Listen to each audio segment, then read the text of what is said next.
Welcome to our channel KNL all in one. ఈరోజు మునగాకుని కందిపప్పుతో కూడిన కూరను తయారు చేసుకుంటున్నామండి. ముందుగా మనం కందిపప్పుని వాటర్లో నానబెట్టించుకున్నాను. మునగాకుని ఒక్కొక్క ఆకుగా కూడా ఏరుకొని రెడీ చేసి పెట్టుకున్నానండి. ఏరుకున్న తర్వాత కడిగేసి పెట్టుకున్నాను.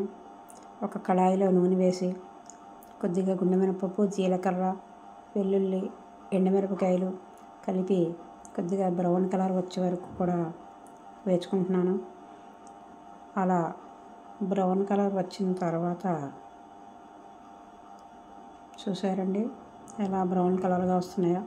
అలా బ్రౌన్ కలర్ వచ్చిన తర్వాత మనం కడిగి పెట్టుకున్నటువంటి మునగాకునంతా కూడా ఈ కళాయిలో వేసుకుని కొంతసేపు వేచి మూత పెట్టుకుని ఉంచుకోవాలండి. ఇదంతా కూడా కొంచెం వేగినట్టుగా అవుతుంది. పొడి పొడిగా అవ్వాలండి. ఆకు కూడా అంటుకోకుండా కొంత పొడి పొడిగా అయితేనే మనకి కూర చాలా బాగుంటుంది. అలా వేచిన తర్వాత మనం మూత పెట్టించుకోవాలి. పొడి పొడిగా అయ్యే వరకు కూడా చూసుకోవాలి. అలా ఆకు అంటుకోకూడదండి. అంటుకోకుండా పొడి పొడిగా ఉన్నట్టుగానే ఉండాలి. ఇప్పుడు మూత పెట్టుకుంటున్నాను. చూసారండి ఎలా అయిందో.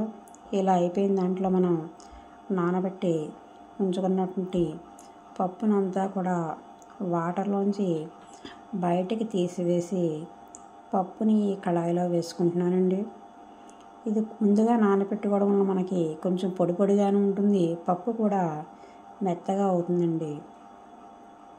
ఇలా కందిపప్పునైనా ఉపయోగించుకోవచ్చు, పెసరపప్పునైనా ఉపయోగించుకోవచ్చు.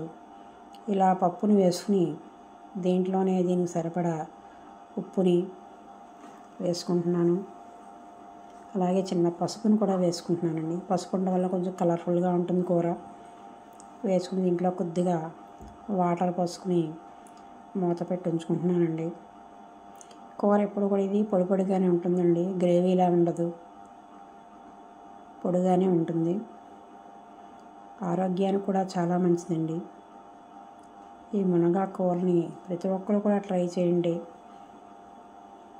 చూసారా ఎలా ఉందో. చాలా బాగుంటుందండి టేస్ట్. ప్రతి ఒక్కరు కూడా ట్రై చేయండి.